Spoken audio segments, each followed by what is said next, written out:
মামা লিচু কত করে? 350 টাকা সহ। এটা কোন জায়গার লিচু? দিনাজপুর। এটা কি বাংলা ফলের আড়ত? জি, এখানে যা আছে সব বাংলা ফল পাবেন। প্রিয় দর্শক, দেখতে পাচ্ছেন এটা হচ্ছে ওয়াজঘাট। ওয়াজঘাটে হচ্ছে এটা বাংলা ফলের আড়ত। এখান থেকে পাইকারি এবং খুচরা দুই ধরনেরই বিক্রি হয়। পাইকারিও বিক্রি হয় এবং খুচরাও বিক্রি হয়। এটা বাংলা ফলের আড়ত বলে আর কি, ওয়াজঘাট। আপনারা এখানে আসলে পাইকারি নিতে পারবেন, খুচরা নিতে পারবেন এবং ঢাকা শহরে সব জায়গায় এখান থেকে ফলগুলো যায়। এখানে দেখেন অনেক ধরনের আম আছে। আঙ্কেল, এই আমের নাম কি?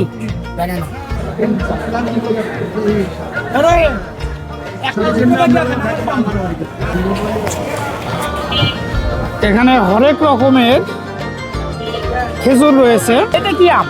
Banana mango. Banana mango. এটা কি আমাদের দেশে উৎপন্ন হয়? আগে বিদেশ থেকে আচ্ছা আচ্ছা, আগে থাইল্যান্ড থেকে আসতো না? এখন দেশ থেকে হয়। এগুলোর কেমন দাম?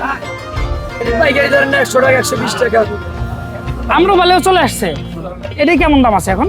এটা ধরেন না আপনার 50-60। বড় বড় লেচু বাদাম তুলি সেরা লেচু, ও বড় বড় লেচু বাদাম তুলি সেরা লেচু। বিক্রি হচ্ছে লিচু, আপনারা দেখতে পাচ্ছেন। দেখছেন এবারে লাভ হইব, এটা লাভ হইব, এটা ফোক নাই। খাবি লেচু খাবি? বাদাম তুলে রতনপুরের সামনে শাহজাহান আর হলো আমানুল আমান বোঝে না বলে এটা পেয়ে পেরেছো। এটাই সত্যি, এটা নাম করে প্রত্যেক বছর 1.5 মাস বেশি 1.5 মাস। কোন জায়গার? এই সত্যি কোনো পোক নাই, এটা গ্যারান্টি। যতগুলো দেখলাম তার মধ্যে একটা কালারটা খুব সুন্দর। এটা জন্য নেবে, এটা আমরা বলে দিই যদি কোনো দাগি পচা হয় তাহলে রিটার্ন নেবে। ওয়াজঘাট এখানে কি মানে সব খুচরা বিক্রি হয় না পাইকারি বিক্রি হয়? পাইকারিও বিক্রি হয়, খুচরা আমরা যারা বাহিরে বিক্রি করেন তারা বিক্রি হয়। ভিতরে যা আছে সবই পাইকারি। আর মানে দেশের বিভিন্ন প্রান্ত থেকে এখানে সরাসরি আসে। এখান থেকে তাহলে ঢাকা বিভিন্ন জায়গায় বাংলাদেশেই যায়।